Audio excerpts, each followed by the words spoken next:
Haller, haller.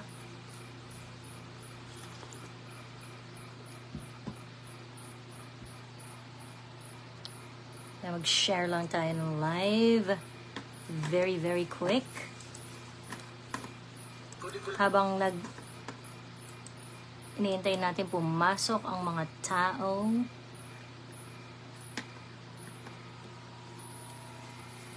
Hello, hello. Ayan. Mamaya nandito si Sas. Papunta na siya.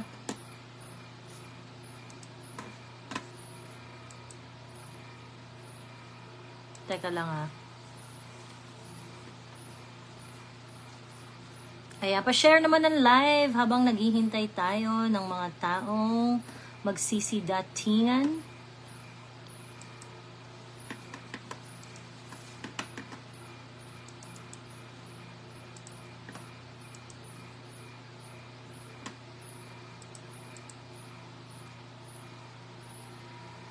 Nakakaloka! Diyos me!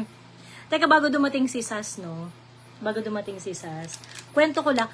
Na-report ako sa TikTok kanina, naka-live ako doon. Tapos wala pa 30 minutes na report na ako. Buisit na yan. Kwento ko lang, share ko lang ng very, very quick yung... Ayan na, ito na pala si Sas.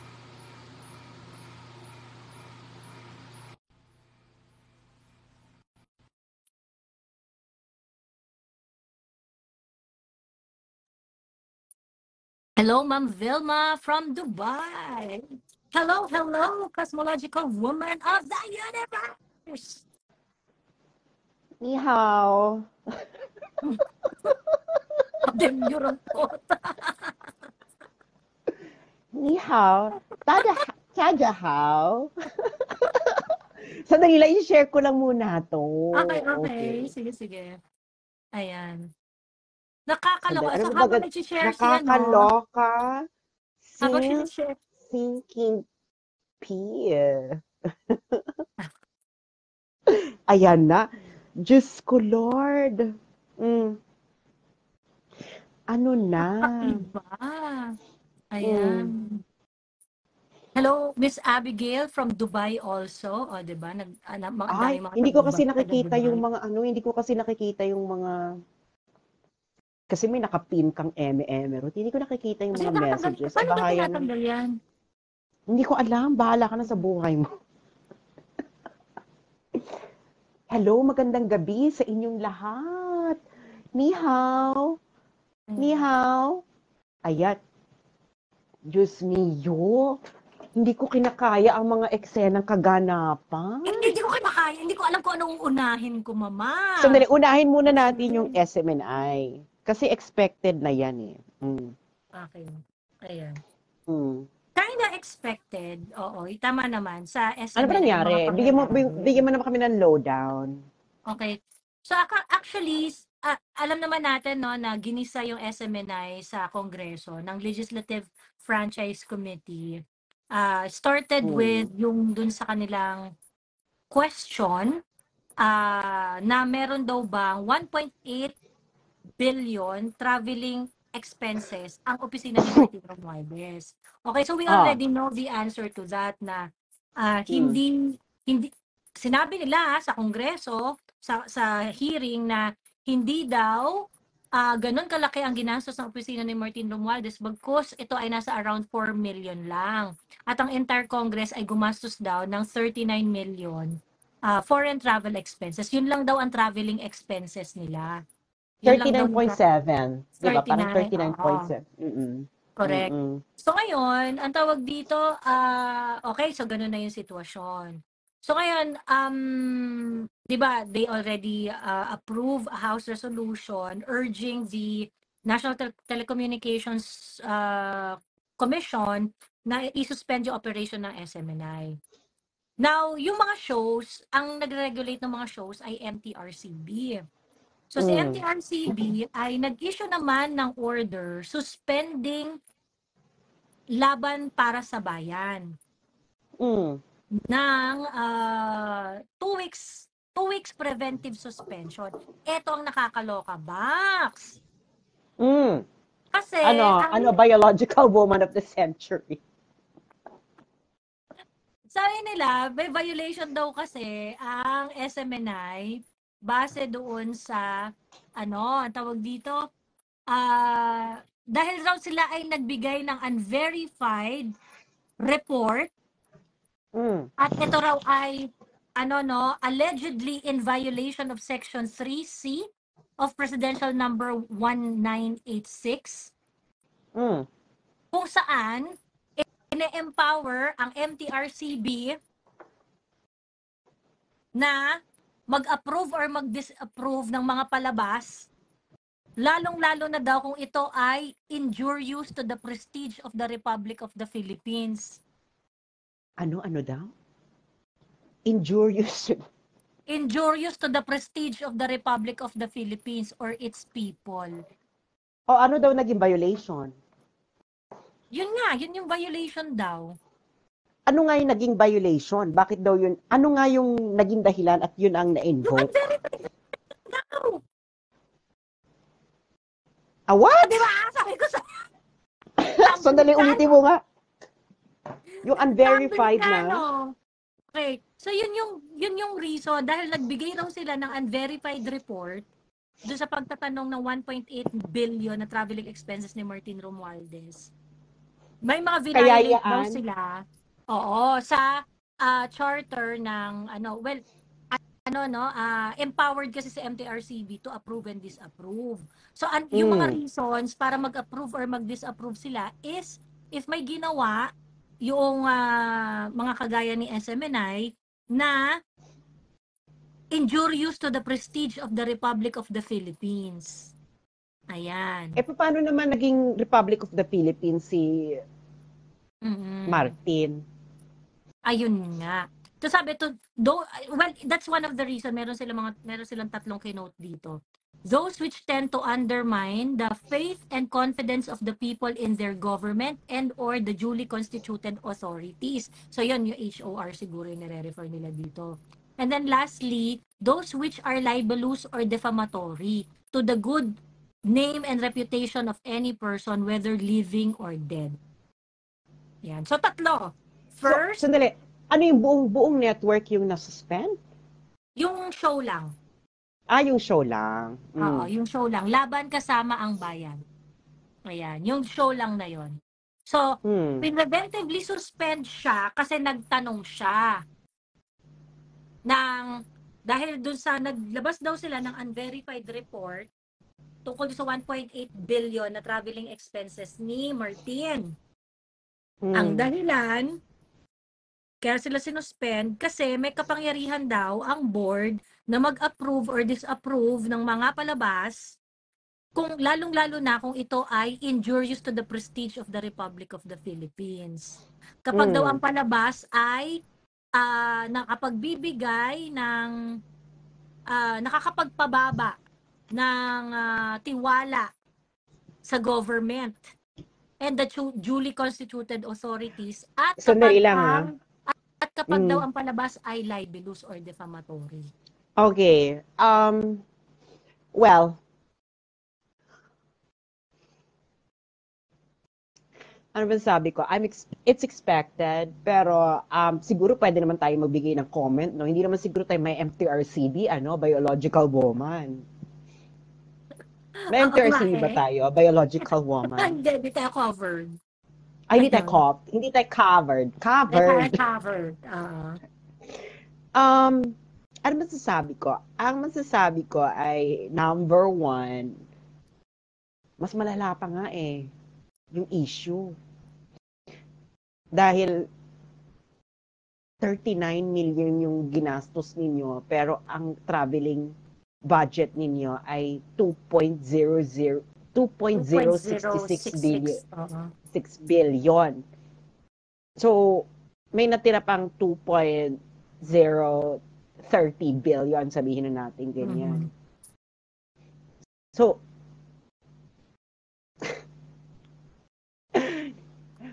alam mo yun, na parang ang nakakaloka kasi niyan is, so nakulong na sila, sinuspend pa yung show, tapos,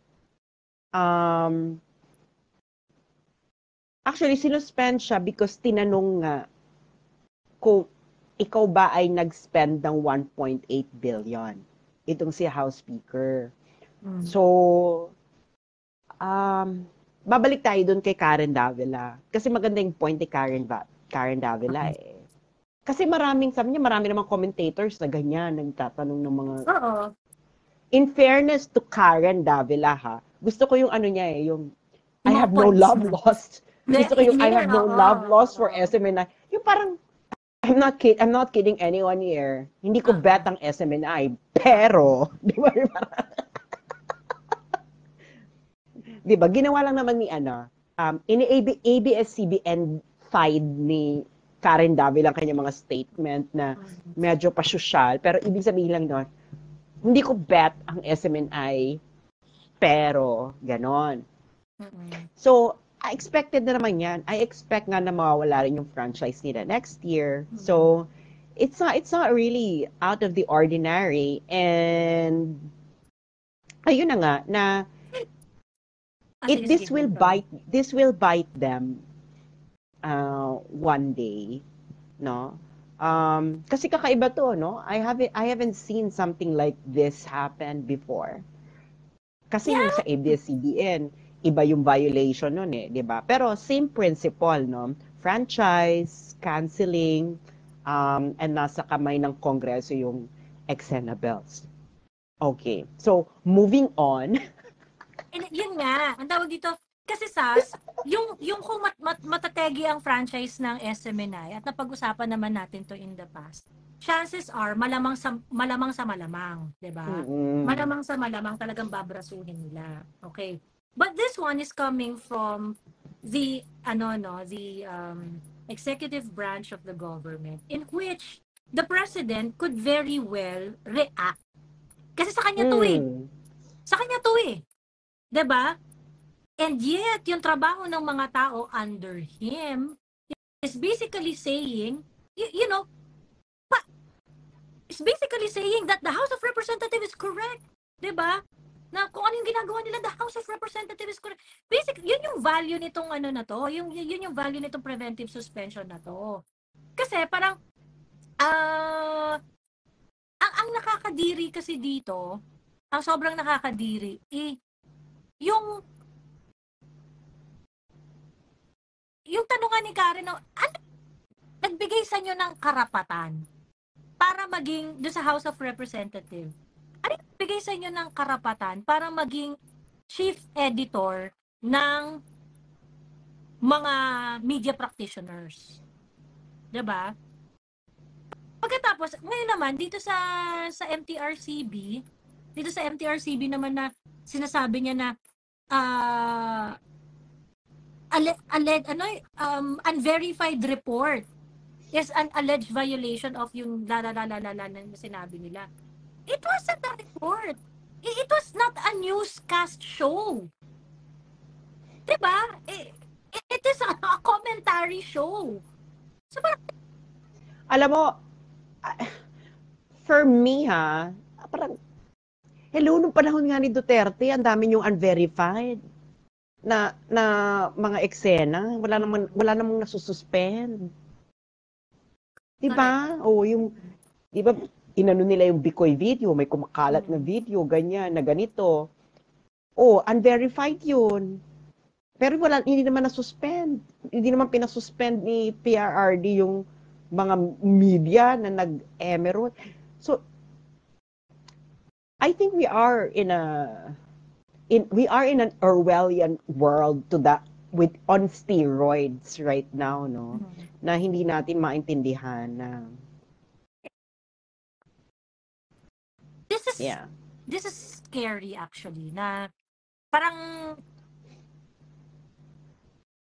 sige, sa isang banda ina-expect natin na alam natin na talagang grabe yung galit, but at least they are going to put some cloth of legality there. But this one, absolutely, parang, suspension order na to. Sasabihin ninyo, unverified report? Is it a news program? It's not even a news program. It is an opinion-based program. Diba? sabihin, ang reasons nila kaya ganun, dahil injurious to the, injurious to the prestige of the Republic of the Philippines? Anong prestige? Ano naman prestige? Ano ba yan? Parang naglolokohan ba? Yung Ano po yung... inaalaw nyo nga yung mga walang kakwenta-kwentang telenovela na ipalabas eh. Hindi ba injurious yon sa mga tao at sa image ng Philippines? Potang ina nyo? Diba? Parang may prestige. Spell prestige. Biological woman. Spell prestige. Diyos me, nakakaloka. Parang ano to? Mm. Sobrang nakakadiri. Mm. And, eto, nahati na yung ano dito eh. Alam na nating babuyan yung nangyayari dun sa legislative eh. Alam nating babuyan yung nangyayari dun. This is an arm of the executive branch of the government. The president can very well say something about this. Still, hindi nagsasalita ang Pangulo doon sa mga ganitong kaputahan. Ang hindi ko maintindihan, parang, of all people, hindi ba dapat si BBM yung nakakaintindi ang tawag dito, ng mga ganitong klaseng freedom? Mm.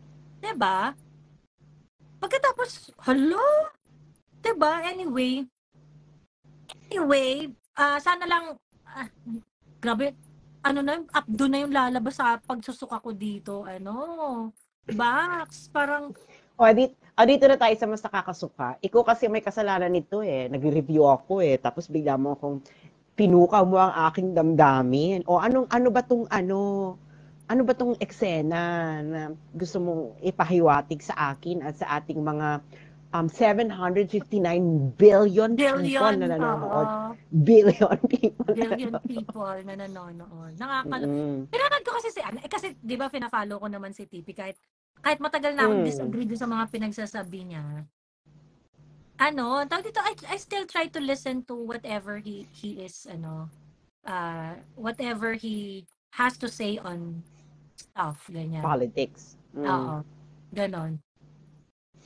So ngayon, nag-live siya. Tapos parang yung parang ano to, bakit panay pa moral high horse to si TP. Tapos meron siyang baka naman pakiramdam mo lang yan. Baka pakiramdam mo lang ng moral high horse. Bakit naman feeling mo moral high horse? Ang tawag dito? Yung mga tipong, wow, mali si Inday, mali si Martin? Talaga ba? Mali si Martin daw. Mali daw si Martin. Pero hindi niya in-explain. Ang in-explain lang niya yung mali ni Inday. Nung si Martin at ikaw naman, Martin, ayun, biglang kunwari merong nag-text at saka meron na siyang Anong sabi niya? So, hindi niya nasabi kung bakit mali si Martin. Ano daw? Wait. Ano sabi niya? Ikaw, Martin. Tapos bilang ano nangyari? Ikaw, Martin. At ikaw naman, kasi ganito, parang, sabi niya, ikaw, Inday, dapat ikaw, asikasuhin mo, DepEd, ganyan-ganyan. Yung PISA, yung exam ng mga bata, ganyan. Siguro 3 bansa lang yung natalo natin. Kulelat tayo, kineme-kineme. Ang dami-dami dapat ayusin dyan. Pagkatapos, pamumuliti ka pa. Itong mga nangyayari, very dismissive yung very dismissive yung atake niya doon sa current political situation. So basically, TP is saying na, natawag dito lahat, yung mga nangyayari, politics in a very, very, yung, I do not know how he used that. Kasi parang, ang isyong politika ay isyong nakaka-apekto sa buhay ng tao. Ano ka ba, labanan ng policy yan eh. So pag sinabi mong away politics, away ng polisiya yung mga yan. Pero ang sabi niya, parang, well, the way I understand it, parang sinasabi niya kasi, na away lang to, parang showbiz lang na away, ganon. So parang wala namang Hindi, paano, hindi gusto ko tapusin mo yung bila nung nag-segue siya kay Martin. Anong sabi niya? Wala ka siya sinabi kasi naistorbo siya kunwari. So hindi niya na natuloy sasabihin niya. Naistorbo Shot. Kasi parang lasing siya habang nagla-live. May kainuman siya. What's new? Diba? So hindi niya nasabi Nasa London kung siya? bakit, kung ano Nasa yung London siya? kamalian ni Martin. Nasa London siya. Nasa Pilipinas. Dito lang sa Bulacan. An- nasa Pilipinas siya? Oo. For holiday season. Okay. Siguro, ayun. So Oo. yun, so gusto raw niya Ano lahat ngayon ng winter tao break. magkaroon daw ng equal opportunity at ang concern daw niya ay ang ikabubuti ng Pilipinas at ng Pilipino, ganyan. So yung away politika daw na yan ay hindi naman daw nakakatulong sa mga ordinaryong tao. Ano naman yung sa ano daw, personality based. Ano yung paano pagkasabi niya doon?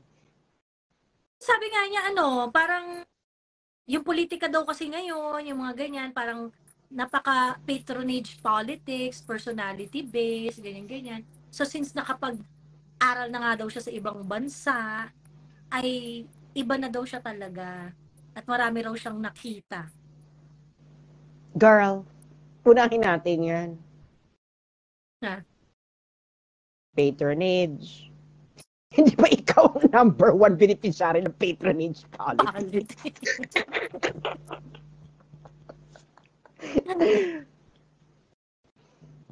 Sis, di ba? Parang sis, RJ. Parang, hindi ba pwedeng mag-reflect ka muna sa sarili mo na parang, hindi mo pwedeng ganito, di ba na, ay, nandun ako sa UK. Nakita ko na ang politics is policy-based. So kung labor ka, inaano mo yung mga policies ng labor pro-labor political party, so magle-labor ka. Kung ikaw naman mas conservative yung approach mo sa society at maraming bagay, ang iboboto mo is conservative. Sis, hindi mo kailangan pumunta ng UK para malaman yan. True! Like, unang-una, RJ, eto RJ ha, bakit mo sinuportahan si Bongbong Marcos?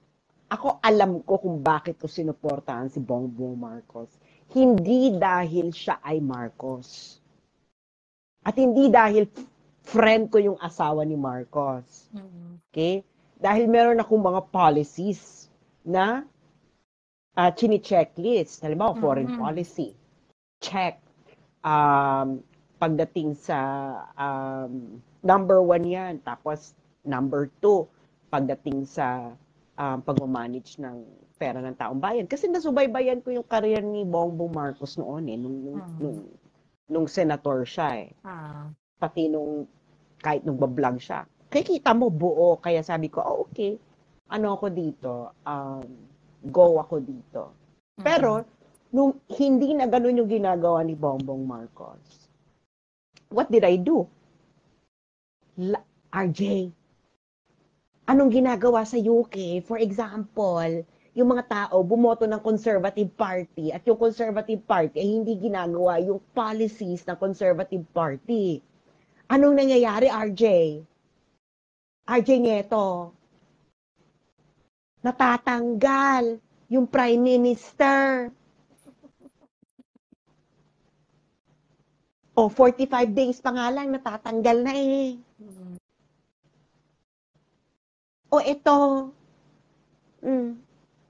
nung ako, dinrap ko na tong si Bongbong dahil hindi na pareho yung policies niya doon sa kung anong sinuportahan ko. Pinangako niya. Correct. Pinangako niya. Anong ginawa ninyo sa akin?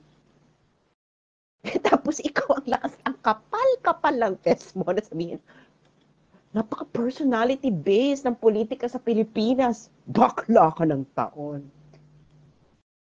Dapat nagsisimula yan sa sarili, RJ. Huwag kang mag-lecture.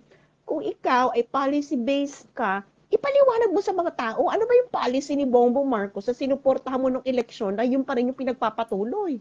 Dahil kung wala kang ma-explain nun, di isa kang number 1 proponent ng personality-based politics. Ano yung natutunan? Kita ko na personality-based. Bakit mo ba sinusuportahan si Bongbong Marcos ngayon? Ano bang policy niya? Mm. Ibang-iba yung mga pinag-policy pronouncements mo noon. Ibang-iba ngayon si Bongbong Marcos. True. Eh, 'Di ayun. ba? So, itong si Joey o ikaw Joey. Ano yung naging bright red line mo na, ay, hindi na ito yung Bongbong Marcos na sinuportahan ko. Yung talagang sinabi mo, ay, Na ano na when he wasn't able to do anything as a Department of Agriculture Secretary. At hmm, saka itong ano no, yung ang evolution ko nga dito sa pag-support ko kay PBBM was very hopeful during the election. Lahat naman tayo napaka-hopeful noon eh kasi ang gaganda ng mga sinabi ni BBM nung ano election eh, 'di ba? Ang gaganda naman talaga ng mga sinabi niya. I mean, those are the hmm, things that we wanted na magkakaroon ng continuity, itutuloy ang mga ginawa ni PRRD, mga ganyan. Kasi yun yung standard natin noon eh, na parang meron na kaming standard continuity. may Duterte We, standard we, na. a lot of people voted for continuity. Ibig sabihin, continuity of policies. 'Di Yes. ba? O, sasabi naman niya ngayon, napaka-personality based ang politics. Actually, no. Kami ngayon tumatalikod kay Bongbong. Hindi kami tumatalikod dahil si Bongbong Marcos siya. Tumatalikod But kami dahil yung policies na nagbago binoto ang ng mga tao noon, correct. nagbago. Kasi Ngayon, meron kaming pinanindigang polisiya. 'Di ba? mm, Meron kaming mm, pinanindigan na policy at nung yung policy na yon ay hindi napapatupad, 'di ba? Kayang-kaya naming tumahol at mangagat, 'di ba? ngayon, ang tanong kay RJ, ba't hindi ka nangangahol at nangangagat? Ibig ba sabihin, okay lang sa iyo yung paikot-ikot? Okay lang sa iyo yung 180-degree turn ni Mm. Bongbong Marcos sa napakamaraming bagay na hindi naman yun ang dahilan kung ba't siya binoto? Oo, totoo. Okay. Moving on, tapos na tayo dyan sa personality at ano, na parang, Mm. Bex, sana nalaman mo rin sa experience mo sa UK na pag yung political party hindi nila tinutupad yung ginagawa nila, natatanggal yung prime minister Mm. ng 45 days lang kasi hindi niya ginagawa yung policies na kung binoto siya dahil The doon. reason why he's voted for. Ayun ang hindi personality based. Alam mo na. Okay. Ngayon, diretso na ngayon tayo doon sa kay Inday. Inday Mm. Martin. Okay. Mm. Ano yung sinabi niya kay Inday? Oo. Sabi niya kay Inday, Inday, alam mo naman, sinusuportahan kita, kineme. Huy, huy, huy, gumaganon-ganon pa nga siya. Huy, Inday, ayan. Sinusuportahan nga kita eh, kineme, ganyan-ganyan. So ngayon, ito yung part na ina-explain niya kung bakit mali si Inday at mali si Martin. Kasi parang, sinasabi ni TP, wala namang mananalo dyan eh, wala namang ano dyan eh. Yung dinidismiss niya yung issue na wala akong, bakit nyo ba pinipilit na dapat may kampihan ako, kineme, ganyan-ganyan. So, sinabi niya, pagdating kay Inday, na ang mali daw ni Inday is nang away daw siya. Nang away, bakit daw niya inaway si Martin? Ganon. Eh, sa totoong buhay naman daw, si Inday, kung tumakbo siya ng presidente, siya naman daw talaga ang presidente ni TP. Kaso, hindi siya tumakbo, ganyan-ganyan. Tapos ngayon, alam naman daw natin na mas malaki ang political capital ni Inday kesa kay Martin. Bakit inaway pa daw niya? Dapat nanahimik na lang daw siya at nagpa-victim. Ganon. Ngayon, since inaway niya si Martin, it didn't look good on her. Ganon yung gustong sabihin ni so parang ang nangyari daw, umangat pa si Martin at naging pantay sila.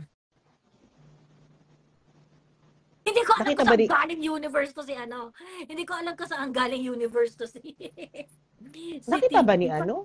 Nakita ba ni RJ yung survey? Hindi yung survey na yan, RJ, ha? Alam mo to, yung sinasabi ko, yung survey na tinitingnan ng mga politiko kung gusto nilang honest na survey. Diba? Yung nirarango, yung presidentiables. Nakita mo ba yon? Sis, 1%. Wala pang 1% yung latest sa survey ang gusto maging presidente si Martin. Kasalanan pala ni Inday, sabi ni Mami Laika. Oo nga eh. Parang ganun yung gustong sabihin ni ano. Hindi. Ganun yung Unang, message ni ano. unang-una, hindi nang away si Inday. Kailangan natin yung flow of events. Mm. Di ba tinanggal pinahiya si Gloria. Una dinemote from Oo. senior deputy speaker to deputy speaker. Di ba yun dyan nag-umpisa yan dyan eh, di ba? Oo. Tapos, si Inday nag-resign. Meron pang ano yon. Di ba dinemote nila si GMA? Nung dinemote nila si GMA, they have to justify kung bakit nila dinemote si GMA. At So they said, inakosahang may oo, magkukudeta. magkukudeta, ganyan-ganyan. Tapos parang, bakit magkukudeta? Eh di ba si Inday at saka si GMA yung nag-oust kay Pantaleon Alvarez nung mga nakaraang Congress. Nadamay si Inday doon. Doon later on, nag-react si Inday na ayaw niyang gamitin yung pangalan niya sa kahit anong pamumulitika sa Kongreso. Ganon. Eh kasi di ba magkakasama pa sila sa lakas nun eh. Magkakasama pa sila sa lakas nun. So yun yung reason kaya umalis siya ng lakas. Na ayoko kasi sinasama ako sa mga kahit anong mga political kineme dyan. So exit na ako. Yun. Yun ang sabi Yun yung niya? Yun ang sabi ni yun Inday. sabi ni Oo, Inday. parang, Yun yung sabi ni Inday. So, ibig ko sabihin, parang hindi naman siya, yung reaction ni Inday is hindi naman because niya dinamay siya. inaway. Oo. Hindi niya, dinamay siya doon eh. Na parang, saka, si Inday, siya ang chair ng, hindi siya chair, parang president siya, di ba? Parang siya yung chair ng lakas or something like that. Kasi siya yung highest official eh, di ba? Parang yun yung ng lakas. O, parang nga yata, oo. Ngayon, hindi niya gusto yung nangyayari sa loob ng party, so nag-resign siya sa Nag-resign party. siya, oo. Oh, RJ, sa UK, pag ganon, yung mga political party, nangyayari din yan dyan. Nagkakaroon nga ng split yung mga party pag hindi na nga pareho ng policy na tinatahak. Okay, anyway, so, tapos nagkaroon nung, do you remember, nagkaroon nung Afghan issue, nagsalita si Inday. Kailan, yung sinasabi nitong away ka Inday, kailan ba to nagsimula? Ang nagsimula ito is nung binira si Inday dun sa confidential fund. Tapos, pinalapa ng pinalapa. Diba? Nag-retaliate ba si Inday? Hindi po siya nag-retaliate, RJ. Alam mo, RJ, kung sino, alam mo, RJ, kung sino ang gumante para kay Inday?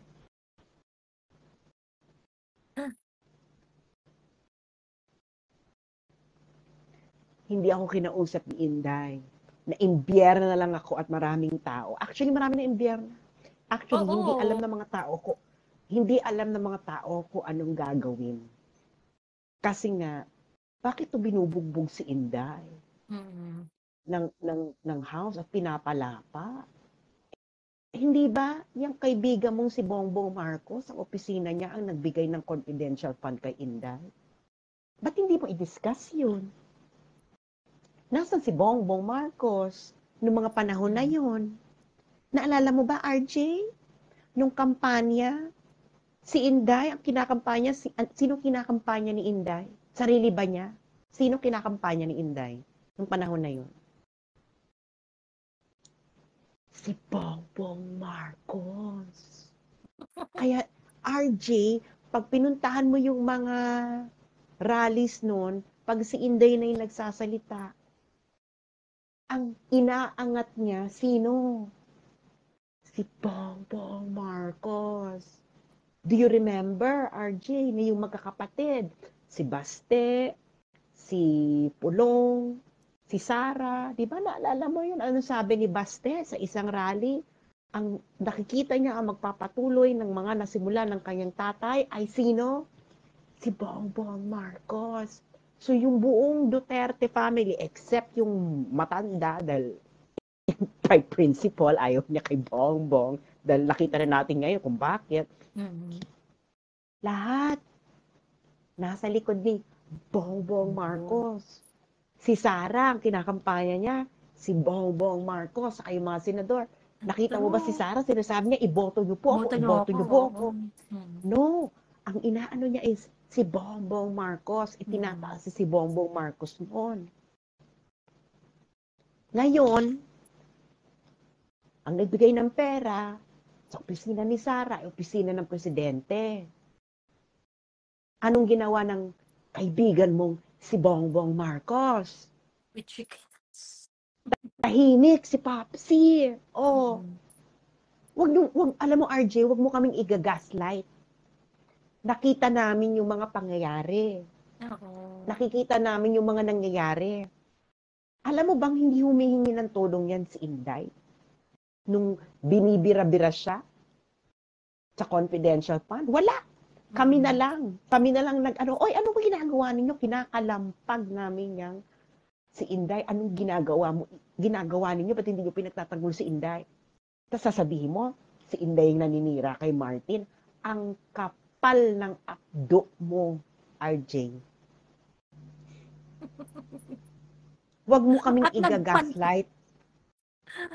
At nagpantay pa daw. At dahil daw dyan ay nagpantay pa daw si Martin. At si Inday. Alam mo, RJ, we can see what you're doing. Huwag mo kami i-gaslight. Kahit uminom ka pa dyan ng isang galong, I don't know, vodka, isabay mo pa ng volumes, lahat. Hindi mo kami mag-gaslight. Nakikita namin yung nangyayari. Sabihin mo, si Inday Sara yung nanira kay Martin. Paano? Paano? Oh. Diba? Nakita. Friends, nakita niyong rumesbak si Inday? Sinong rumesbak kay Inday para kay Inday? Hindi ba tayo? Tayong mga supporter ni Inday? Dahil nakita namin, grabe na to ah. Oo. Di ba parang after a month pa tayong tumodo? Si Inday nakaupo lang doon, oh. Hindi niya nga alam, Inday, kung anong gagawin niya. Nakita mo ba si Inday na nilaglag niya yung presidente? Na sinabi, pwede naman sabihin ni Inday diyan, bakit ako inaano niyo dito? Eh, nag-transfer nito presidente, which is the logical thing to do. Nakita mo ba ginawa yan ni Inday? Oo. To put Iniwan the siya ng blame on the president, no? And iniwan siya ng ka-unity niya, oh. Oh, tapos sabi mo, Totoo. sinisiraan niya na si Martin. Bakit niya sisiraan si Martin? Speaker of the House si Martin. Ilang mabutante ni Martin? Bakla. Ipapaalala ko sa'yo, RJ. Inday Sara is the national official that we have right now that has the highest votes. 32 million. Si Martin, ilan ang botante ni Martin? If fact check ko. Pero mga nasa 200,000 yata. 200,000. 200,000 ang bumoto kay Martin, wala pang ang atang kalaban.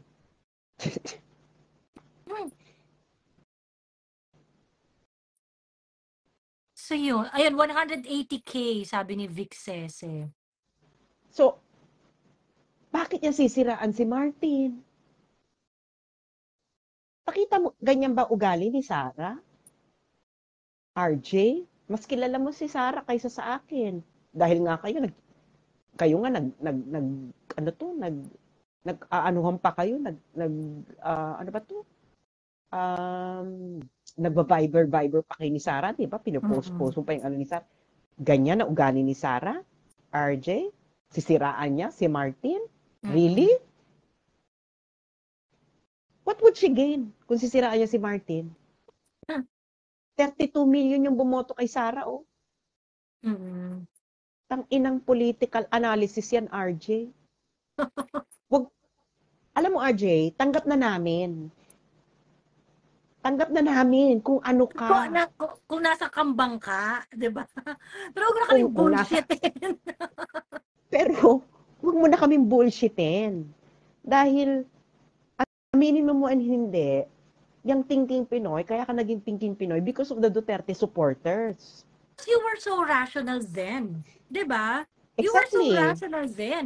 At pagkatapos ngayon, paaandaran mo kami ng ano, paaandaran mo kami na hindi ano, ang tawag dito, pamumulitika lang 'to, Bakit bobo yung ano? Bakit bigla yung political discourse, yung mga political insights mo? 'Di ba? Bakit Lo, 'di ba? Parang wala ko nga ano RJ, to be fair kay Thinking Pinoy instrumental ka rin naman na magkaroon ng na magkaroon ng mas malaking space ng discussion online tungkol sa mga polisiya at mga desisyon na ginagawa ng mga leaders natin. And you were so very rational then. Tapos ngayon, parang, ay hindi, kasi ngayon, personality politics, kinemic. Parang matagal mo naman nang na-figure out yun. Dati parang policy na nga yung pinag-uusapan at dinidiscuss mo eh. Tapos Eh, ngayon parang, oo. policy naman talaga actually, nasa policy tayo pa rin. 'Di ba? O, anong stand mo, RJ, sa peace talks ng CPP-NPA? Correct. 'Di ba? Bakit? Kung ikaw naman pala, nagkaroon ka ng epiphany, kung nagkaroon ka ng enlightenment, epiphany, ano pa ba, ng eureka moment sa UK, ba't hindi ka mag-discuss ng policy ngayon sa Blanco? True. Yung Ba't hindi mo yung ba't hindi ka mga nakita mag-discuss niya yung policy? doon, that should be applied Oo. here. O ba't hindi mo i-discuss yung CPP-NPA na peace talk? Ba't Mm-hmm. hindi mo i-discuss yung Afghan refugee policy? Mm-hmm. Ba't hindi mo i-discuss yung EDCA? Actually, diniscuss mo yung EDCA, ngayon. Asan na ngayon discussion mo ng EDCA? Wala ka ng follow-up kung mali ka o tama ka doon sa sinabi mo. Mm-hmm. Bakit ngayon na pag personality nagbabanggaan, maingay ka? Ibig sabihin, instrumento ka ng personality-based politics, RJ. Nag-enable ka girl, ng ang dami ng policy dumaan, no? 'Di ba? Ano ba mga pinidiscuss nating policy, Itong ano ba masasabi mo dito sa liquidation by certification na policy? Wala ka rin namang sinasabi. Correct. Nagsalita ka lamang para awatin yung away ni Inday at ni Martin. Asan yung policy doon? Ang dami ng policy discussion na nagdaan na. Nasaan ka? Wala kang input sa policy? Pero pagdating sa banggaan ng personalidad, may input ka. Tapos sasabihin mo, may eureka moment ka, epiphany sa UK, ulul. Nakikita yan sa gawa. Kung ma-epiphany ka, mag-discuss ka ng polisiya. Ang dami ng polisiya, yung EDCA. Balikan mo yung sinabi mo kung tama ba yung sinasabi mo, kung ganun ba yung nangyayari sa sinasabi mo, flexible, enmeshment. Ang dami pa. Yung price ceiling, di ba ano ka, mat ka, ekon. Oo. Ba't hindi mo diniscuss yung price ceiling ng bigas? Tama ba yun? Yung ano pa ba? Ang dami ng policy discussions Nasaan ka? Pero, tsaka yung Smartmatic. Yung Smartmatic pa, Yung tunggalian ni Inday Sara tsaka ni ni Martin Romualdez when it comes to policy, well, dinifund nila yung yung Confi Fund ni Inday Sara, in which Inday Sara was very very vocal na yung Confi Fund ay gagamitin niya sa to fight insurgency, 'di ba? Anong ginawa ni Martin Romualdez? Martin Romualdez basically did not support her advocacy at all. 'Di ba? Kasi ang ginawa niya, in-entertain lahat ng makabayan block sa ang mga mga committee hearing po, lahat yan dumadaan sa speaker. Yung mga resolution at mga kung anik-anik na mga sa buhay nitong Makabayan Block diyan. Magfa-file lang sila ng resolution gantong araw o the following week meron na. Meron na silang schedule. Nagko-committee hearing na. 'Di ba? Binigyan ni Martin Romualdez ng stage ang Makabayan Block. Naghihingalo na yan patay na yan 'Di ba? Very, very obvious na conflict sa policy direction is when Inday Sara expressed her disagreement doon sa amnesty at saka sa amnesty at saka sa peace talks. Nag-issue pa ng House Resolution ng House of Representatives to say na agree sila doon sa presidente at kinen. Itong tunggalian na nangyayari na to is really about policy and it affects the lives of the people, 'di ba? May sinasabi kasi si RJ na hindi naman kasi nakaka-apekto sa buhay ng tao. Yun yung parang pinaka ano sinasabi mo hindi parang parang content creator ka ba? Gaguhan? Hindi nakaka-apekto sa buhay ng mga tao. Diyos me. I cannot. Mabibigyan daw ba sila ng GCash na 10,000 kapag nakialam sila dyan sa away ni Inday at saka ni Martin? Sino sabi? Yung kainuman niya. Tapos sabi gano'n ni TP, oo nga. Wala naman niyang ganap sa buhay natin. Hindi naman. Actually, may ganap. Kasi, ang pinag-uusapan dito, paano ba nag-escalate ito? Di ba tiningnan yung... Actually, ikaw, RJ, nire-reduce mo yung away nila sa away ng dalawang tao.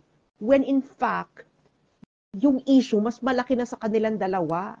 Yes. Dahil ang involved na dito ay pera ng taong bayan. I don't know, no, RJ, kung may pakialam ka pa sa pera ng taong bayan. Ano to, hindi to personality. Policy to. So, hindi ka ba nagsusubaybay ng issue? Ang issue na ngayon ay pera ng taong bayan. RJ, wala ka nang pakialam sa pera ng taong bayan dahil marami ka ng pera, tang-ina ka. Ano?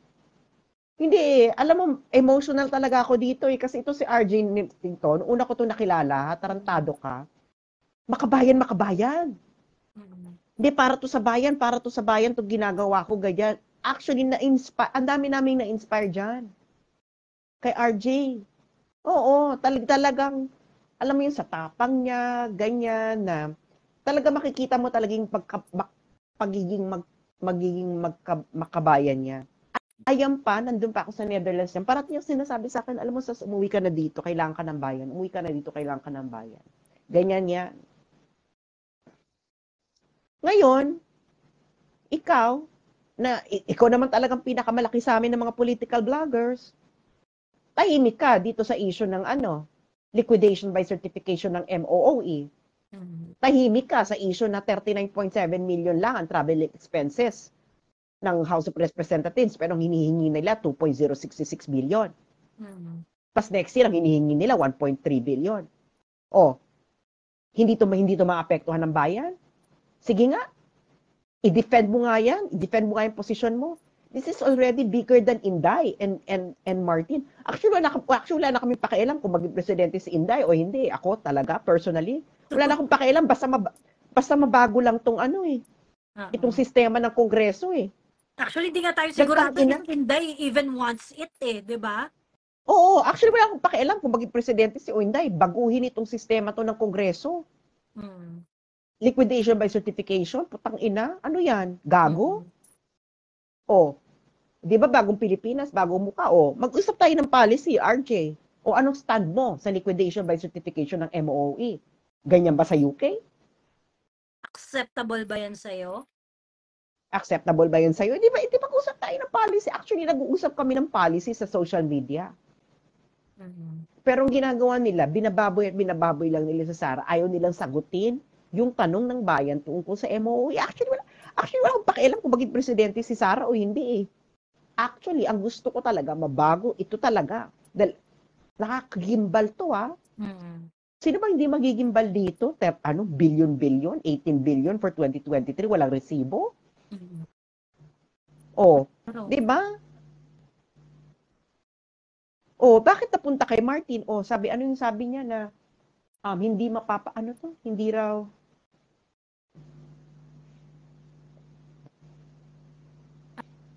alin? Hindi raw Hindi, ano? alin hindi. Ano yung sinabi niya? Hindi raw makakaapekto sa buhay. Hindi naman daw, oo. Hindi naman daw nakakaapekto to sa buhay ng ordinaryong tao. Yung away Yeah, nila. Actually, hindi kasi mm, inaano mo kasi doon sinisentro mo doon sa away nila pero mas malaki na yung issue kaysa diyan.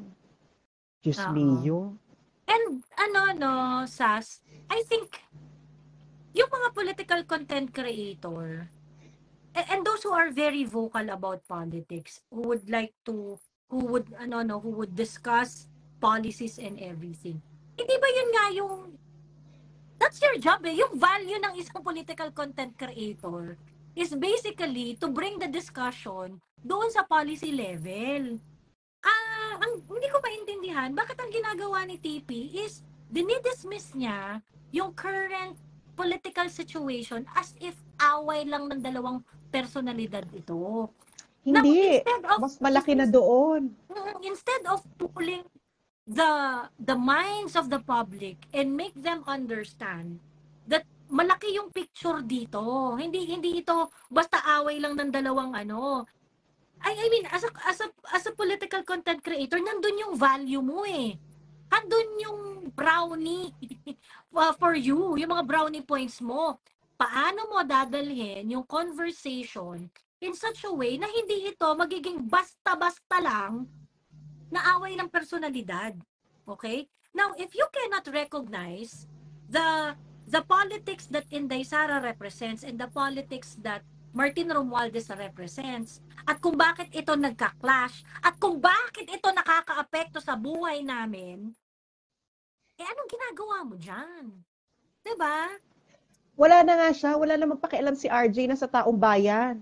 Meron ba siya dun sa ano niya, sa live daw niya, para daw sa bayan yung ginagawa niya or Yun something. nga eh. Ano sabi niya? Ano sabi niya? Yung sabi niya Ano parang, sabi hindi, niya? ako kasi, ang importante lang sa akin, dapat yung ordinaryong tao magtagumpay kagaya ko. Di ba? Alam mo, RJ, ang Equal ordinaryong tao, opportunity. Ganyan. alam mo, RJ, hindi magtatagumpay ang ordinaryong tao katulad mo. Dahil alam mo, ang ginawa mo, kaya ka nandyan. Correct, oo. Was about to Tigilan say mo nga that. kami, RJ. Huwag mo nga kaming ganyan. Sabi niya nung equal opportunity. Diyos mio.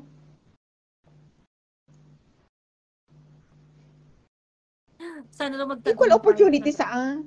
Mm-mm. An Ano, ano, ordinary, ano ba yung tagumpay mo, RJ? Kung naging political blogger ka, not everyone can do that. And not oo. everyone can have a good manager as Mel Robles. So kung gusto Mm-mm. mo ng equal opportunity, so lahat ng vlogger, lahat ng Pilipino, maging manager I-manage niya nila. si Mel Robles. Alam mo, RJ, wala ka na. Wala ka ng social analysis. Alam mo kung bakit? It, Paprangkahin kita, RJ, out kung of bakit wala ka ng touchness. social analysis. Kung bakit ka out of touch. Dahil napasama ka na sa mga alta.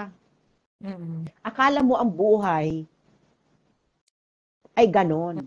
Hindi, Mm-mm. wala ka na. Nakaka-relate pa ba sa'yo ang mga ordinaryong tao? Mm-mm. Nakaka-relate ka pa ba sa ordinaryong tao? Ay, naka-alphard ka. O, dalawa yung alalay, may driver ka, may PA ka. O, nakaka-relate ka pa ba? Mm-mm. Naiintindihan mo pa ba ang hinaing? Or para ka lang politiko na kunwari naiintindihan mo? Kulang pa ang social exposure mo, RJ. Pumunta ka sa Europa, wag lang sa UK. Actually, ewan ko kung sa UK, no, baka hindi pa ata pareho sa UK, na Mm-mm. yung mga politiko nag-train. Yung mga politiko, pag pumunta ka ng bahay nila, silang naghuhugas ng plato nila. Mm-mm. Yun, kasi nakikita, ganun, pareho sila ng mga ano.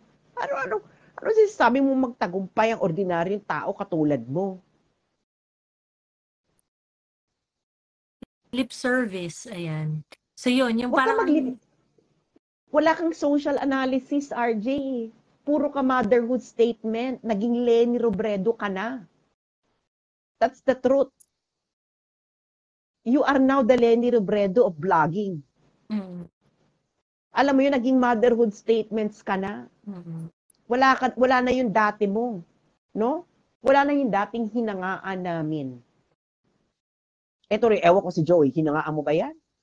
Ako, hinangaan ko talaga siya eh. oh, Kaya, yung siguro kaya, mga I started disagreeing with what he was saying. Maybe a little more than 1 year before election. Yun. Kasi parang 'di ba medyo nagpahinga rin siya, hindi matagal rin siyang hindi nag-vlog eh. And then nung pandemic, nag-start siyang mag-vlog noon. Yun. Medyo doon ako nag-start na parang iba na yung kanta nito, yun yung inaaw. Yung hindi ko masakyan yung kung bakit siya umiiyak kay Bongo. Ayun, hindi ko na mag-gets yun. Hindi ko na alam mo, mag-gets. RJ, not everyone, wala kang social analysis, not everyone can become like you. No? Actually, not everyone would like to have a lot of money. You know, RJ, what everyone wants? They want they want free education. Meron naman tayong free education. They want quality education. They want murang bilihin Correct. na abot makakaya. Gusto nila ng murang kuryente na hindi nila kailangan mangutang para may pambili ng kuryente. Gusto nila na meron silang tsansang magkabahay dahil merong low-cost housing. Not everyone would like to have like you, no? Dahil ang karamihan ng mga Pilipino gusto lang ng payak na pamumuhay. Correct. Yung mga social climber lang yung mga gusto maging katulad mo. Ako actually ayoko maging katulad mo eh. Dahil aminin mo RJ, kung gusto ko maging katulad mo, magagawa ko, di ba? Aminin mo yan, RJ. But hindi ko nagawa. Hindi ko ginawa. Dahil ayoko, I don't want to live a life of affluence like you because I have seen how money RJ took out your integrity. I don't want to be like that. Oh, magkaamin na tayo. Oh, yun lang. Oh, 'di ba? Sino ba mga friends mo ngayon, RJ, 'di ba? May-ari ng Meralco, may-ari ng ano pa ba? Tubig. Oh, mga alta na mga kaibigan mo ngayon na gusto mo ng equal opportunity. Hindi equal opportunity ang gusto ng mga tao. Hindi magkakaroon ng equal opportunity. Ang gusto ng mga tao, RJ, ay yung sweldo nila malayo ang maaabot kahit sila pa ay nasa payak na trabaho. Katulad dito sa China. Oh, magkano lang ba ang stipend ko dito? Diyos ko dahil. Wala, parang minimum wage. Wala pang, parang bakla, parang. Pero ang mura. Mura ang internet. Mura ang pagkain. Mura ang ano. Yun lang ang gusto ng mga tao. Hindi nila kailangan maging mayaman at mag-aral sa London at magtagumpay katulad mo, RJ. Ang kailangan nila, ikaw, RJ, gamitin mo ang kapangyarihan mo kung totoong para ka sa bayan, para itong mga oligarkong predatory elites ay magbago. Yan ang problema natin sa bayan, RJ. At kaibigan mo na sila ngayon. Kaya ikaw, puro ka na motherhood statement katulad ni Leni, dahil katulad ka na rin ni Leni, na nagsimula noon na parang merong idealism at nung nagbarkada sa mga alta, Nag-motherhood naging slogan. Nag-motherhood statement na lang, naging sloganeering. Ganyan ang nangyari sa'yo, RJ, kung anong nangyari kay Leni. Prangkahin na kita. Alam mo yan. Diba? O, nung napunta, kasi si Leni kasi, payak na probinsyana. Ano lang talaga siya, simple. Punta ng Maynila, na barkada sa mga alta. Ginaya ang mga alta. Kaya ang pananalita ay pang-alta.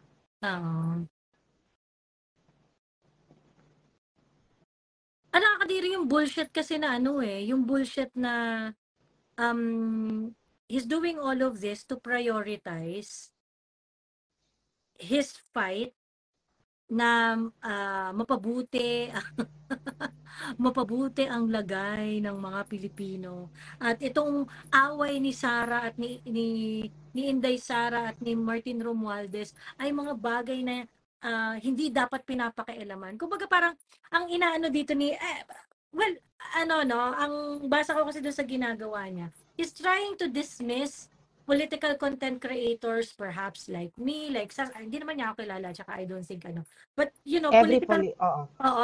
and all political content creators, all political observers, dinidimin niya na parang pinapalaki niya yung mga ganyang issue, hindi naman yan dapat ang topic. Hindi naman talaga dapat yan ang pinag-uusapan. Parang ganun yung ganun yung dating nung Hindi na ngayon ang pinag-uusapan namin. Hindi naman ang pinag-uusapan namin yung liquidation by certification. Ilang buwan na namin ginagawa ito. Hindi ba kayong lang, yung na ganun yung sa Japan, baka yun lang yung ginagawa, baka yun lang ang gusto niyang pagkomentan. I don't know. Hindi kasi lang siya, nagre-respond siya dun sa mga questions sa comment section. So yun yung tinatanong, yung tungkol kay Martin at saka yung kay Inday Sara. Yung nag-aaway ba, ganyan-ganyan.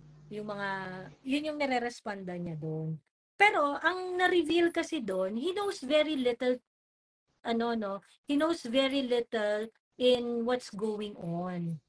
Na I don't believe that. Alam niya lahat 'yan. Sinasabi ko nga sa inyo, he's working. No, he's working behind the scene. Itong paglabas na ito, this is all part of the show. He knows what's going on. Diyos ko, yung vlog na puti. Yung vlog na puti. Oh. 'Di ba yung mga information sa kanya nang galing yung iba dun eh. Sabi just me yun, RJ. Ay, hindi ka masyado malinis gumawa. Hello, Inang Maharlika. Inaloka ako dun sa ninyo. Ang daming nasiraan ng bait dun sa... Hindi. Ito iano ko si Maharlika. 'Di ba? 'Di ba? Inang. Nobody wants to be very rich. No, siguro kung social climber ka, karamihan ng mga tao gusto lang ng payak na pamumuhay. Gusto nila na papupunta sila sa palengke, may in short, gusto nila yung sinusweldo nila kahit gaano pa kaliit yan, malayo ang mapupuntahan. Yung kuryente mababa ang presyo. Abot kamay, hindi mo kailangan mangutang at mamatay para lang may pambayad ka ng kuryente. Tubig, ganun din. Pagkain, ganun din. Tapos yung meron ka bang maitatabi man lang kahit gaano kaliit yung sweldo mo, kahit payak ka lang na trabahador. Yung hindi struggle yung yung hindi struggle yung parang pagka pupunta ka ng pamilihan, meron kang options, ganon. Yes. Saka gusto na ng mga tao, ito lang gusto, 'di ba yun? Common yan, gusto lang nila pagkuryente, hindi nila kailangang mag-struggle. Okay lang na enough yung sweldo nila for everything. Wag lang na kailangan pa nila mangutang. Ano pa ba? Gusto nila na pag maglalakad sila sa daan, walang ligtas sila. Alam mo, meron silang perception na punyeta, ang gobyerno malakas. Kaya niyang mambali ng boto. Alam mo yun? Pero ako dito sa China, Diyos ko day, ang mga CCTV, parang every 2 minutes may CCTV. Kaya ako, alas 3, lalabas ako para maglakad-lakad. Wala kang takot kasi alam ko na, punyeta, gawa kayo ng krimen, bahala kayo, gagawin kayong corned beef ni Uncle Shi. Ganon. Yung mga tipong ganon ba na, tapos yung mga OFWs, this is common among OFWs ang ayaw ng mga OFWs kasi nga napapadala sila ng pera. Siyempre sa mga OFWs, maliit lang yung pera yun kasi paggagastusin nila kung nasaan sila. Pero pag pinadala mo sa Pilipinas, ang laki nun. So ang malayong mararating. Ang number one fear nila is walang wala silang anak or kamag-anak na malulung sa droga. Mm. Alam mo kung bakit? Mas nanaisin pa nilang may magkasakit Mm. kaysa may malulung sa droga. Ito, magiging morbid ako ha. Ito yung mga Mm. sinasabi sa akin ng mga Pilipino dati. Sabi niya, kasi naman, Ma'am Sas, no, kung magkasakit, kung mamamatay ka na, tapos na. Yung nagdodroga, ipaparehab mo yan. Ang mahal-mahal magparehab. Tapos pag lumabas sa rehab, babalik uli. Mm. Tapos, paparehab uli. Tapos, Mm. pag nanakawan ka, alam mo yung It's a mauubos yung kayamanan punishment. mo. Oo. Alam mo yung mauubos yung kayamanan mo na hindi nasusolve yung problema. At sabi niya, at Correct. least yung magkasakit, may dulo. Either gumaling yan or mategi. Kung mategi, Oo. tapos na. Kung gumaling, tapos na. Pero Mm. yung may drugs die, it's a forever problem. So yun lang, Mm. yun yung mga gusto nila. Sasabihin mo na, gusto mo na equal opportunity die. That is very, very Mama Lenny. Mm. Ang gusto ng Pilipino hindi equal opportunity. Ang gusto nila, ang sweldo nila ay malayo mapupuntahan. Kahit gaano kaliit yan. They don't need to eat expensive food. What they only need is may mabibili sila sa sweldo nila na pagkain na masustansya na maayos. Ito yung nakakaloka. Equal opportunity, equal opportunity. So ano masasabi mo sa mga paayuda nation ni Martin Romualdez at ng House of Representatives? Na every time na lang na merong issue, ang solusyon niya parate ay ayuda. 20 pesos na bigas, gawin nating 20 pesos na bigas na ayuda yan. 'Di ba? Kailangan ninyo ng tawag dito, tulong para sa mga mag-aaral. Bigyan natin ng stipend na 15,000 ang lahat ng mag-OJT. Merong problema ang mga farmers sa Batangas. Bigyan natin ng tigpa 5,000 ang bawat mga farmers na nawalan ng trabaho doon. 'Di ba? I mean, gusto mo ng equal opportunity, pero 'di ba? Parang sabi mo nga, pantay na lang si Inday Sara ngayon at saka si Martin Romualdez. 'Di ba? You think yung pag-level na yun ni Martin Romualdez is something that is very beneficial to our country? Yung paayuda nation ni Yung paayuda nation ni Martin Romualdez? Kaya nga, yan ay politikang 80s, 90s, yung sige nga RJ, i-analyze mo yung paayuda ni Martin. Ano yan? Stopgap, hindi pa nga band-aid solution yan eh. Alam mo kung ano yan, RJ. Hindi ka tanga, alam mo RJ, wag kang tumanga. Nung dumami yung pera mo, naging tanga ka. Kaya pag sasabihin mo, to be honest, no, actually nagtatanga-tangahan ka lang. Hindi ka tanga. You are a very, very, very smart person. If someone who's very, very smart suddenly became dumb after he became extremely wealthy, there's something going on. Grabe. Grabe. Ayun. Di ba? Halimbawa, It's so frustrating. You know, RJ, kung kailan ka, you went downhill, kung kailan ka nag-start, nung F1 race ni Bongbong Marcos, alam mo yung reason mo? Ano to? Billionaires are happy. Ano to? Billionaires watch F1 race. And then they're happy when they watch it. And it's the best time to get investment when they're happy. Yung sinabi niya na nandun kasi yung mga investor, ganyan-ganyan. So, ayun.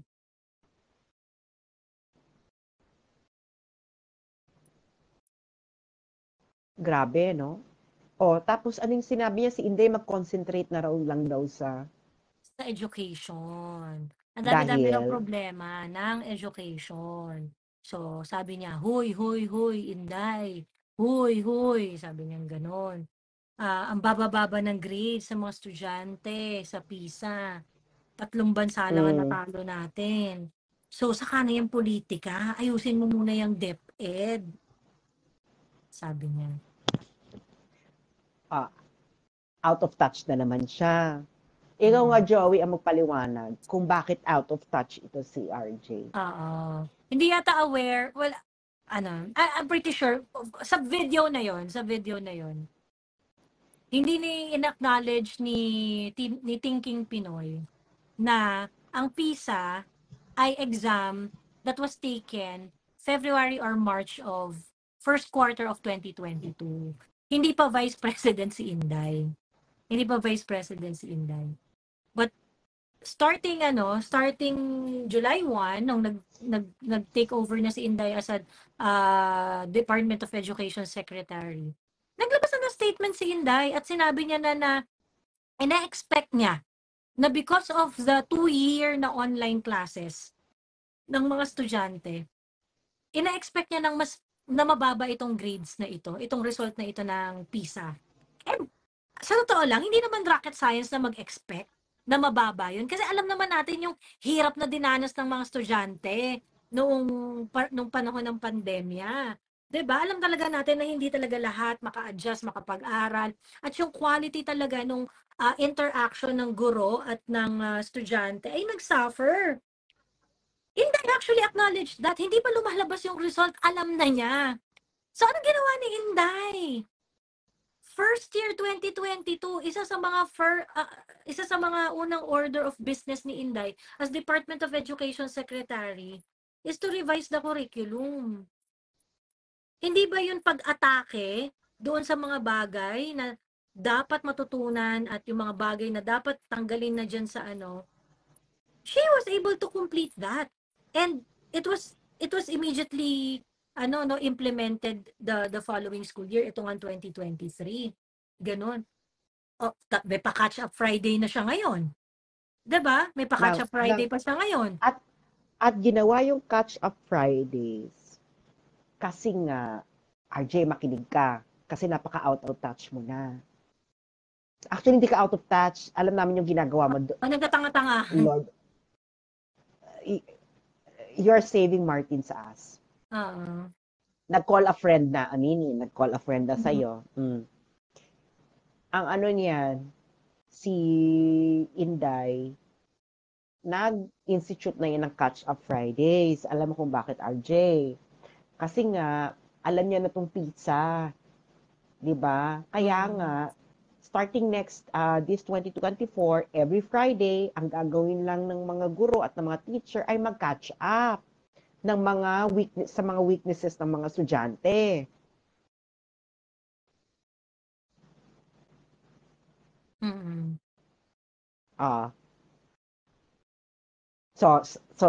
So iniisip mo pa lang, yung PISA, may ginawa na si Inday. Ganun ka ka-late, RJ. So, ang dito, ang actually medyo yung sa atake ni Thinking Pinoy for today's video. Sumampa siya dun sa Attack Inday boat. 'Di ba? Actually, it's an yun yung na-confirm, yun yung na-confirm namin dito, Thinking Pinoy, na ikaw yun nga yung hindi ka nagsasalita for the longest time kasi naintindihan naman na namin yun yung reason kung hindi ka nagsasalita. Pero yung magsumampa ka dun sa Attack Inday boat, 'di ba? Parang ayun, kinumpirma mo lang na wala na talaga kaming mahihita sa'yo. Wala na kaming mahihita sa'yo kahit Parang si Inday lang yung pinagsasabihan niya doon. Si Inday lang yung pinagsasabihan niya doon. Kasi yung niya, I was watching him and trying to look at his body language. Sabi niya, kayong dalawa, nag-aaway kayo. Sabi niya gano'n, magbati kayo. Or kahit hindi kayo magbati, wala rin naman akong pakialam. Wala rin naman kami mahihita dyan. Ganyan-ganyan. Kineme, ganyan-ganyan. Sabi niya, parang hindi yan nakakabuti para sa Pilipinas. Ganyan. Ikaw, Martin, iwanan mo na si Inday. Inday, parang, yung parang, ganun yung salita niya. And then, sabi niya, parehas kayong mali. Tapos si Inday, sinabi niya, mali si Inday kasi nga, parang namumuliti kasi Inday. Actually, yung ganong linya ni ni Thinking Pinoy ay ganun na ganun ang salitaan ng mga ensaymada vloggers. By the way, Yeah. by the way, ganun na ganun ang salitaan ng mga ensaymada vloggers. Yung pagsasabihin na si Inday kasi ang nang-away, si Inday kasi ang ano, si Inday ang nanggulo. Yan, ganun na ganun yung script ng ensaymada vloggers. So yun yung sinasabi niya, so ang daming explanation ni Inday, ni RJ tungkol kay Inday kung bakit mali si Inday. Pagkatapos na i-explain niya na kung bakit mali si Martin Romualdez, kunwari na-distract si bakla. So hindi niya na na-explain kung bakit. Hindi niya na na-explain kung bakit mali rin si Martin Romualdez. Kasi ito, sabi ko, babalikan kaya niya? Babalikan kaya niya? Hindi niya na binalikan. Hindi niya na binalikan. So, malinaw na. Diba? O, una, hindi kulang ka sa information, RJ. Actually, masyado na kaming generous na sasabihin namin na kulang ka sa information. Eh. Meron ka information. Alam namin yung ginagawa mo. Nag-call a friend na. Kasi, you have kailangan, more complex information than most of us have here. Pero ikaw, hindi, may pinili kang ano. Alam mo kung bakit inactivate na yan si RJ? Bakit? Kasi ang majority kasi ng followers ni RJ is mga DDS. Diba? Kasi naging 1.8 million yung followers niya, puro DDS yan. DDS talaga. Siyempre, kailangan ligawan ang DDS. Kailangan magpapangitin si Inday sa mga DDS. Siya lang yung pwedeng gumawa nun. Yun naman yan. Diba? Kasi yung mga policy, hindi ka naman lumabas sa mga policy discussion, RJ. Ano bang huling policy discussion ang didiscuss mo? Ba't hindi mo i-share yung pinag-aaralan mo dyan, yung mga natutunan mo, i-apply mo sa policy sa Pilipinas? Yung comment ano ba yung last tungkol policy sa yung GMA, bakit tinanggal si GMA, ganyan, na parang, bakit tama yung desisyon ni Martin Romualdez na i-ano si GMA? Di ba meron siyang, yun yung parang last niya na mahabang write-up about the, nasinisi niya si GMA. Nasinisi niya si GMA. Kita mo yung ginagawa ni RJ, tuwing may makakabangga si Martin, ang sinisisi niya, yung nakabangga ni Martin. Si GMA, si Sarah. Tama? May pattern, di ba? Sus! Diyos ko, RJ. Di ba? Ayun. Yun ang sabi ko. True. Diba? Grabe yung gaslighting. Oo. Hindi ko kinaya yung gaslighting ni RJ. Parang, Sige nga, i-challenge yung mga nakikinig dito na follower pa ni RJ. Puntahan niyo yung page niya at mag-comment kayo.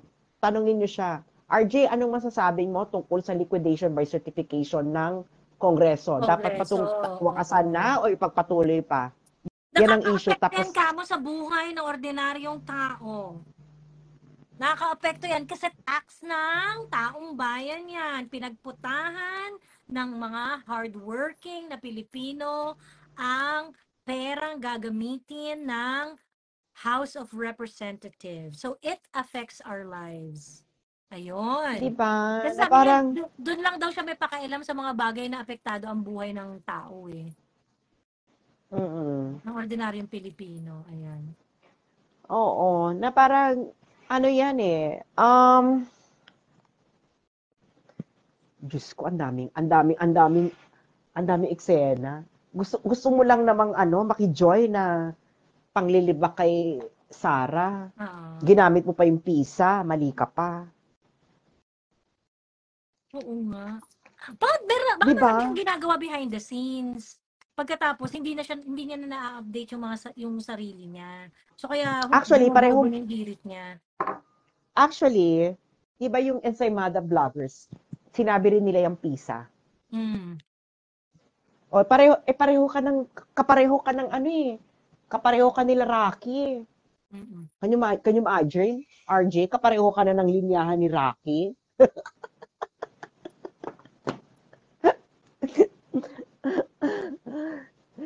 Diyos mio, Santissima Trinidad. O, basahin mo naman Sobrang yung mga cringy na nung ano comments. niya. Talaga. Ano Mm. pa nga ba? Hanggang 3 AM tayo sasha para diretso na kami magsimba, sabi ni John. Ay grabe kayo, may ano, ang tawag dito, kailangan ng katahimikan dito sa aking silid ng 2:00 dahil may Anong oras meeting na ako ba? ng jowa. 1:30. 1:30 Ayun. pa lang naman. Mm. O, basahin mo yung mga comment. Tingnan natin kung may mga pwede tayong pagkomentan. Sabi ni Hanin Balindong, sabi pa niya, kung kakampi tayo sa China, bobombahan tayo ng US, ay, hindi ko na ano yan, hindi ko na naabutan to. Today ba yan? Today ba to, Hanin? Tapos, kung sa US naman tayo kakampi, bobombahin tayo ng China. Tapos, kung wala tayong kakampihan, bobombahin tayo both ng China and US. Tangina, nabobo ang gago. Di naman tayo ginyera during the time of PRRD. Ayan. Sinabi daw Sinabi kanina. ko, Oo. May mga parts din kasi kung hindi na napanood na eh. So, yun.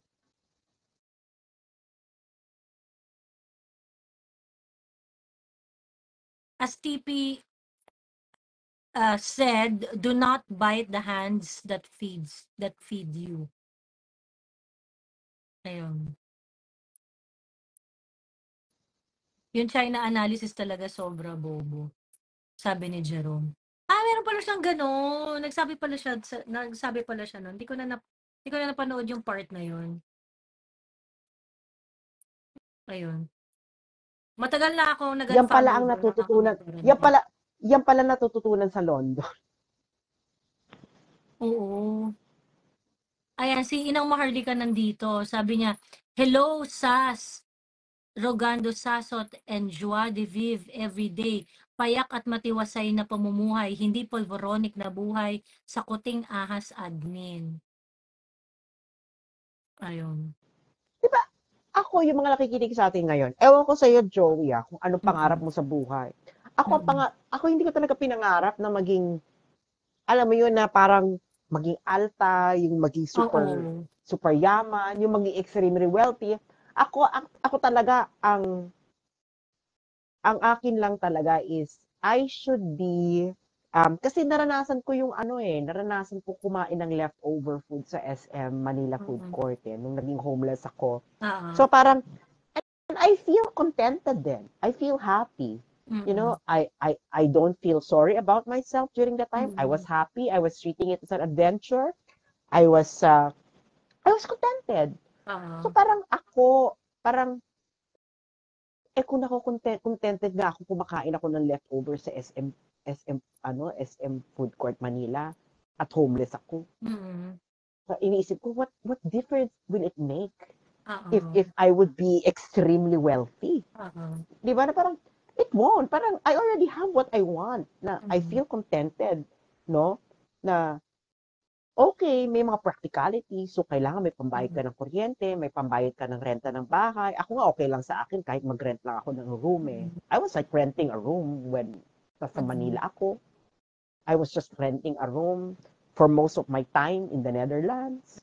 I was Mm-mm. happy. I didn't, I, alam mo yun, hindi ko kailangan na ng maraming, kasi nga, yung mga gusto ko kasing gawin, hindi ko kailangan ng maraming pera eh. Like, for example, Oo. Yes. Oo. alam mo yung gusto ko nung matuto ng maraming bagay. Oo. So, bumibili ako ng libro, mga second hand na libro, third hand na libro, Mm-mm.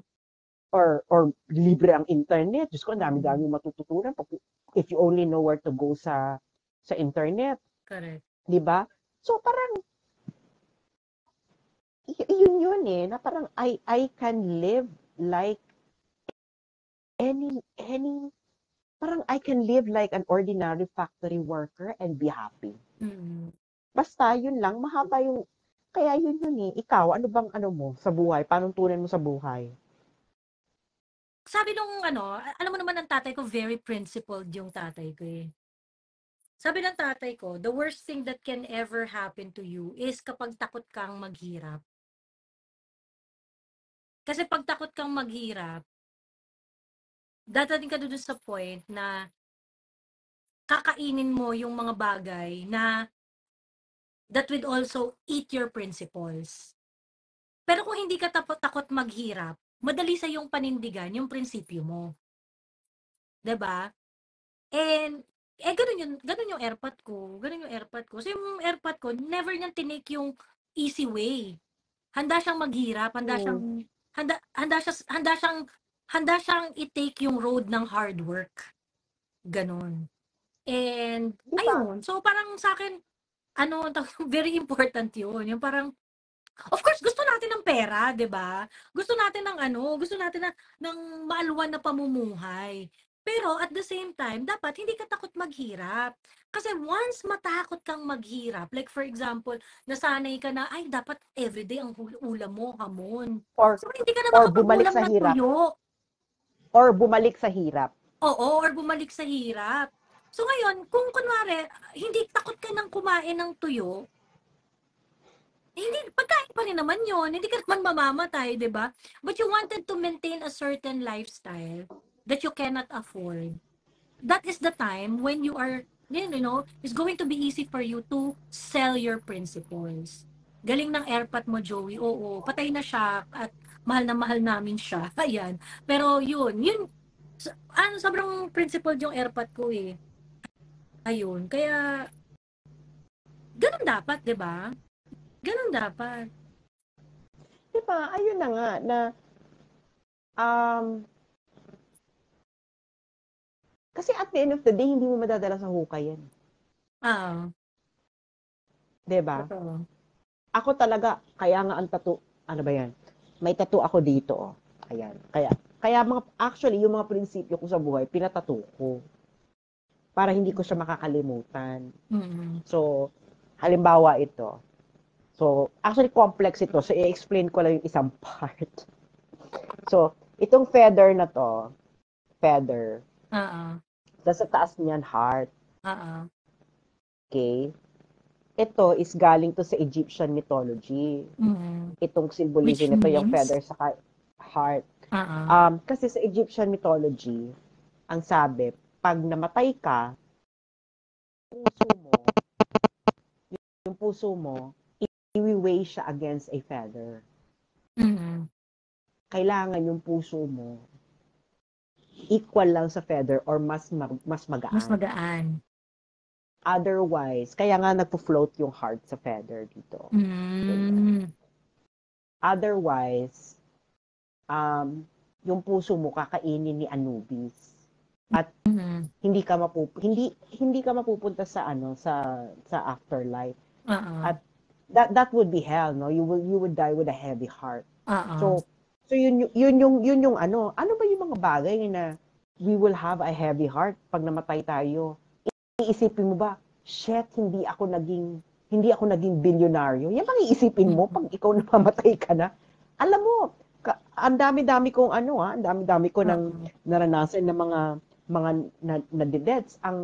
Actually binabasa ko, ang hilig ko magbasa ng mga, alam mo yun, yung mga last words or yung mga last ng mga namamatay na, yung mga diba, let's say yung mga pasintabi dun sa may mga cancer. May mga cancer. When they only have, like for example, hindi, gamitin ko na yung former ko na mother-in-law. Kasi siya kasi legal kasi sa Netherlands euthanasia for terminal diseases. So, alam niya kung kailan siya mawawala na. So, she only had like, nung in-announce, sinabi niya sa amin na family niya na one month na lang yun. Girl, wala naman ako nakita sa kanya na, naku, hindi ako naging bilyonarya, hindi ako naging mayaman, hindi ako naging extremely wealthy. Alam mo, ginawa lang niya. Tinuloy lang niya yung mga dati niyang ginagawa. Tinuloy pa rin niya yung pag-aaral niya ng Italian language. Tinuloy pa rin niya yung, ang ginawa niya, nagpasalamat siya dun sa asawa niya, na nagsorry siya dun sa asawa niya. Sinigurado niya na yung bahay malinis, alam mo yun, very, very simple. And then, And then, alam mo yun, mga ginawa niya bago siya yung nakapag-travel siya papunta ng Vietnam. Kasi she always wanted to go to Vietnam. And then, nagawa niya yun, na parang, and then she's happy. Parang she died like with a very, very, very light heart. Light heart. Na parang, na parang, wala naman akong nakita na namata, na on their deathbed at nagsisisi na hindi naging bilyonaryo. Sino ba yan? Diba? Even billionaires, no? Like for example, si Steve Jobs, yung ano niya, ang sinabi niya, hindi naman, alam mo yung talagang truly successful. No? If you listen to truly successful people, yung mga taong nakapagbigay ng value sa mundo, they will never talk about material things. What they will talk about si Steve Jobs, si Steve Jobs talaga yung panuntunan ko. Sabi niya na he had everything he had, a loving family, supportive family, and a chance to contribute his talent to the world. And then that's it. And then, di ba yung mga mayayaman, si Steve Jobs, iilan lang yung damit ni Steve Jobs, pare-pareho nga lang yung sinusuot niya eh. Kasi nga, the less complicated sa mundane, mga,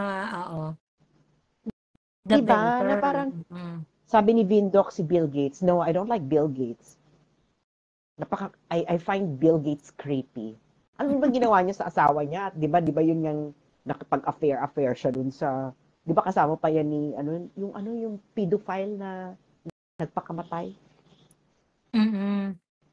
Hindi si Bill Gates ang ano ko, pero yun ang ano ko na, nobody dies in this world and thinking na nagre-regret sila na hindi sila naging bilyonaryo. When you die, you know everything will be taken away from you, kaya wala kang mag-aadala, pero you don't want to die with a heavy heart. Kaya yan ang symbolism ng tattoo na yan. Kaya nandyan siya, pinatato ko para hindi ko siya makalimutan na si Epstein I don't want to daw. die with a heavy heart. Si Epstein daw yung kasama ni ayun. Sabi ni DMDM, sa live daw ni TP, sinabi niya na wala siyang natanggap. Magpapa-waiver pa daw. I think baka tinutukoy ni TP yung parang, binayaran siya for specific na I don't know, binayaran to shut up or alam. Pero I'm pretty sure, nag-benefit si TP naman, para naman si TP, para namang to. Hindi, I mean, tawag dito, yung mga ganong klaseng concession, may service ka naman kasing binibigay. Hindi naman kine-question dito yung hindi naman kine-question dito yung services na binigay mo at dapat compensated ka doon. Kasi kung nagtrabaho ka at kinompensate ka doon, wala namang issue doon. Ang ini-issue dito yung paninindigan mo, TP. 'Di ba? Yung paninindigan mo. 'Di ba? Kasi napakalaking issue yung yung liquidation by certification ng Kongreso.